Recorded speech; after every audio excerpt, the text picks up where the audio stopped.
First of all, the movie is so great. You made me like definitely sit on the edge of my seat. I was like holding, and at some point I was like almost swearing in Russian. Like, what the hell is going on? At least you were swearing in Russian. Yes. I decided I need to be respectful to my international colleagues. Exactly. Yeah, so they will be not offended by my language. So I was wondering, was it scary for you to film it, to direct it, to play in it, and to be, part of this whole story? Yeah, absolutely. I mean, I think when you look at the individual jobs, and I had many on this, which was really exciting. I was a producer on it, a director, actor, and I helped rewrite the script. It was one of those things where if you look at it individually, those are a lot of jobs that seem overwhelming to do all of them. But to be honest, this movie was so personal to me, which sounds crazy because you look at the poster and you say, why is that personal to you? But this is weirdly my love letter to my kids. I love that the people think the movie's scary.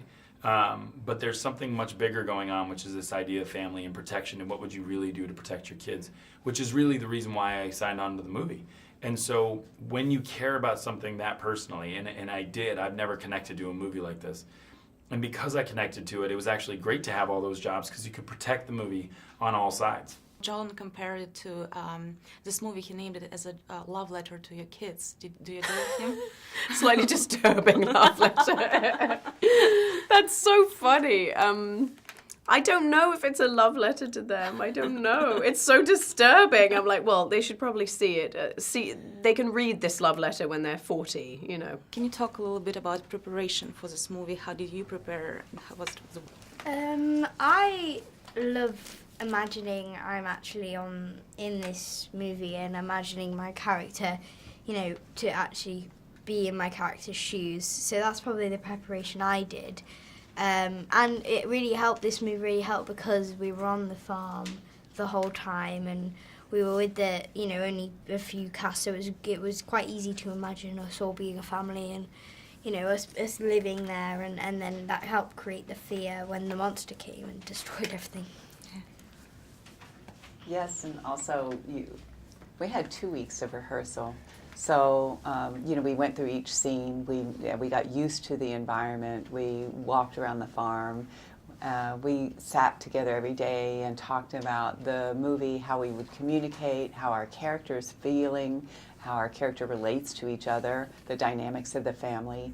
And that was a pretty deep, those were deep experiences. The whole family is threatened by these creatures, by these monsters.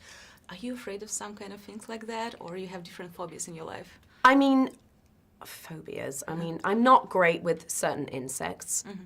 Not great with cockroaches, stuff like that. Not good.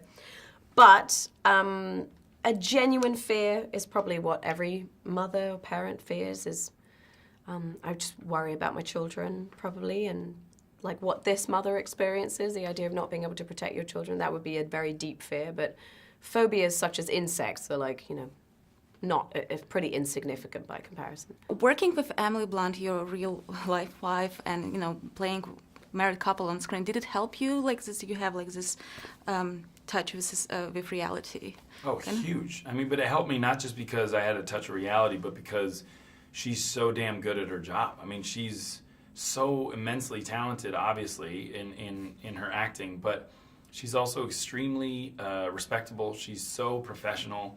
She elevates the crew and the cast and makes everybody better. And she's been in the business for long enough to know that the movie comes first. So she was there to support me in every single facet. She had great ideas on the script and in shooting and as a support system, not just as my wife, but as a wonderful relationship between a director and an actor. She was so supportive of me doing well. John and I we got a lot in the memory bank when it comes to being together and our experiences that we've had. We've had children together, we parents the same, and so everything we feel about family was inevitably going to find its way into this project because it's it's one of the most personal projects I've worked on. And can you talk a little bit about, filming barefoot, basically the whole set? Well, we weren't actually filming barefoot. Well, we were sometimes, but most of the time we were wearing these feet that were, silicone, I don't know the technical name, but some kind of weird rubbery feet that had been moulded like 2 weeks before or something, and they were pretty horrible. Disgusting. They were like slimy and they like slipped under your feet, so it looked like your feet were broken all of the time. and yeah, it was weird, very weird. Very weird. And they always felt so cold inside when you put them on. And they were almost impossible to walk in them. Yeah. You felt like you were walking on ice. By the end, wow. they were like sweating and all Yeah. manky. And then you're like, oh, I'm going to have to wear them tomorrow. Your characters talk ASL language in the movie, so I was wondering, did you and Emily got some kind of sign or secret words that you now use sometimes? No, I mean, we definitely sign "I love you" a lot now. It's a really beautiful thing to sign "I love you" and to sign "I always love you," and it's one of those things where sign language to us was probably my regret. I'm sure hers is too. Is that we didn't learn more, because I know there's a lot of beautiful languages out there, but there's nothing as beautiful as sign language to me.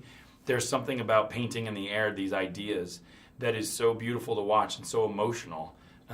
Certainly watching Millie interact with her family was inspiration for several scenes in this movie, and kind of one of those things that I was sad I couldn't capture more of. And I remember you guys talked about, being in the house of Emily and John. Can you talk a little bit? How was this? Yeah, it was really good to have them invite us into their personal life. And it was great to hang out with their children and their dog and everything. Their family was just also lovely, and to be welcomed into it felt even more lovely, and that kind of helped us, reach out to them a bit more in the sense of acting and pretending they're our parents. Yeah, I felt the same way. We felt, it wasn't just a work relationship. It wasn't just a professional relationship. They welcomed us in their home, in their personal lives, and we got to see their world.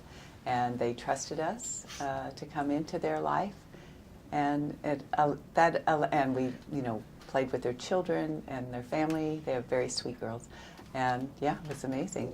What do you usually do on Fridays? What do I usually do on Fridays? Yeah. Great question. I mean, if I can, it's after I put our kids to bed with Emily, we usually try to go out on a date. Usually Fridays, we try every week, but if not every other week, that we have to have time just for ourselves.